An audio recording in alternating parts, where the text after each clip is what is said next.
are going to be talking about their fulfillments in their life. First up, soccer.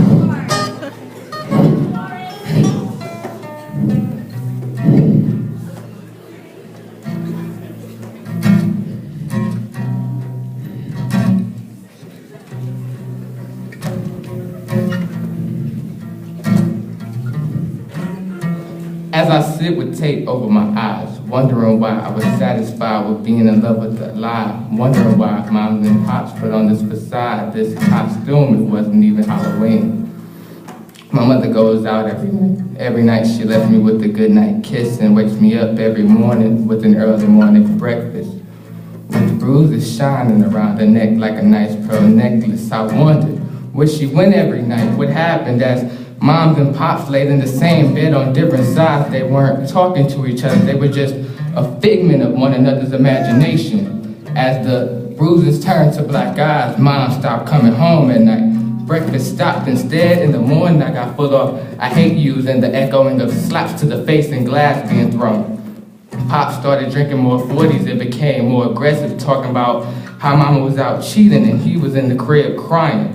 I was just 11, too young to understand what was going on. All I knew was pops were smacking moms and all I could do was sit there. It was like with every punch he was punching me. How could a man brutalize a woman like this when he used to say he loved her with his heart and soul? He used to have a heart of gold.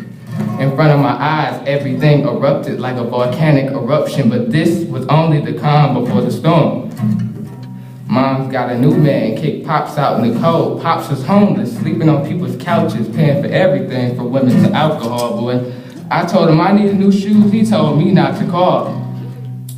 And as the drinking got worse, Pop's liver probably messed up. Couple more years, he might see a hearse.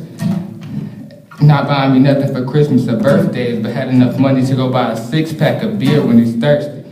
And it hurts seeing moms being done wrong by a new man, now our heart's made of stone.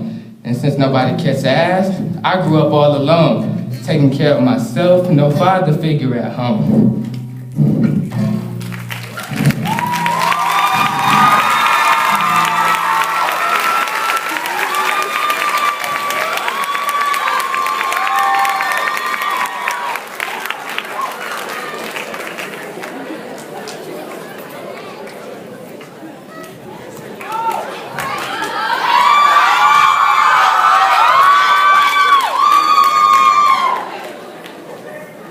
I never had many friends. Maybe it was because of my appearance or the way I talked and acted. I never thought anything was wrong with that. I'm an African-American girl, just a little lighter.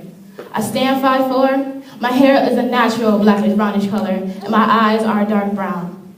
I'm also a tomboy. Maybe that was it. I was a tomboy and I didn't care too much about clothes, makeup, and who likes me. No, I'm not into all of that. I like to write and read and play soccer, but I don't play there anymore. I'm smart and also a nerd.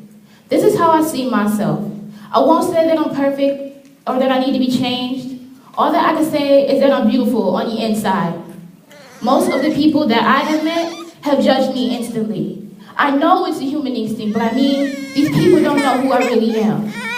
It was my first day of school. I was going into the 5th grade and I didn't know anyone.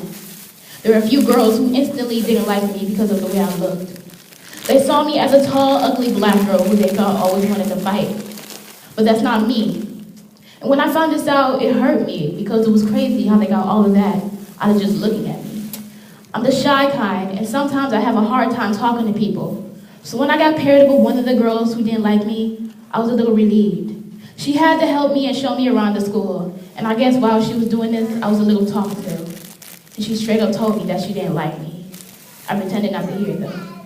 And so the next day, I continued to talk to her, and she realized that I wasn't who she thought I was. I was just a loving, caring, kind cancer who just wanted some company. She even promised me that she wouldn't judge anyone without getting to know him or her first, and I'm proud of her for promising me that.